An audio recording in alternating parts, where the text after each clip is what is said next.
আজকে আমি বানাবো কেএফসি স্টাইলের চিকেন ফ্রাই। তার জন্য নিয়েছি এখানে আমি 500 গ্রাম চিকেন, সব কিছুই আছে, বোনলেস চিকেনও আছে আর এই ছোটো ছোটো এরকম হাড়সহ আছে। এর মধ্যে এবারে দেবো প্রথমে হলুদ গুঁড়ো,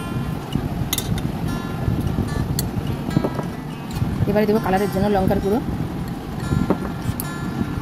এবারে দেবো আদা বাটা,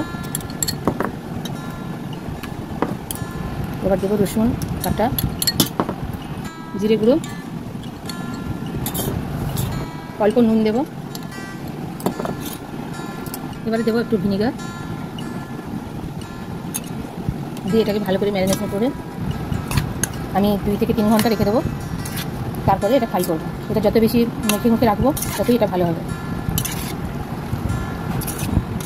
এটা আবার এইভাবে মেখে নিচ্ছি, মেখে নিয়ে এটা 2.5 থেকে 3 ঘন্টা আমি রেখে দেবো ঢাকা দিয়ে। 3 ঘন্টা হয়ে গেছে, এবার আমি এটা খুলে দেখবো। এরকম কি সুন্দর ম্যারিনেশনটা হয়েছে। এবার সময় না থাকলেও আধ ঘন্টা 1 ঘন্টা রাখা যায়। এবার এদিকে আমি রেডি করবো। এই যে এখানে একটা ডিম ফেটিয়ে রেখেছি, এর মধ্যে এবার দেবো আমি একটু ময়দা, 1 চামচ মতো, আর অল্প একটু আমি দেবো, এটাকে ভালো করে ফেটিয়ে নেবো। কোনো রকম যেন ডেলা ডেলা না থাকে। যে এটা এরকম ঘনত্ব হয়েছে, আমি সামান্য একটুখানি জল দেবো, যেটাকে এবারে ভালো করে ফেটিয়ে নেবো। এই যেটা এভাবে তৈরি হয়েছে। এবারে আমি এখানে দেবো ময়দা, এবার দেবো কর্নফ্লাওয়ার,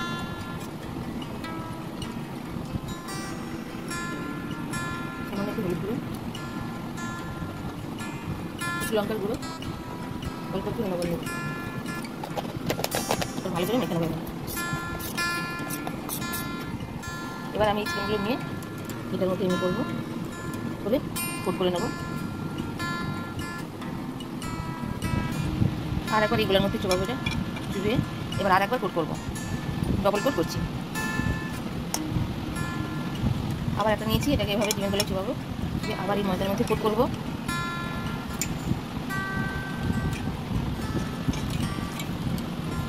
এইভাবে আমি সবগুলো করে নেবো। এই যে কত সুন্দর দেখতে হয়েছে, এরকম ছাড়া ছাড়া হয়ে যাবে। এইভাবে আমি কোট করে নিয়েছি। এবার আমি ডুবো তেলের মধ্যে এগুলো ভেজে নেবো। তেল গরম হয়ে গেছে, এবার আমি গ্যাসটা একদম সিমে দিয়েছি। এবার একটা ভাজতে থাকবো।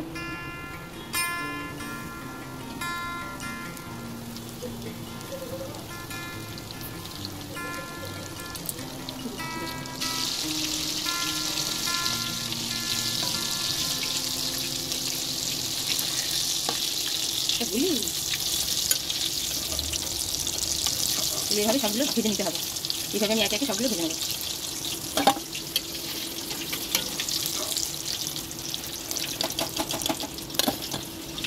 আমাদের সব কেএফসি স্টাইলের চিকেন ফ্রাই রেডি। এবার একটা ভেঙে দেখাই আমি।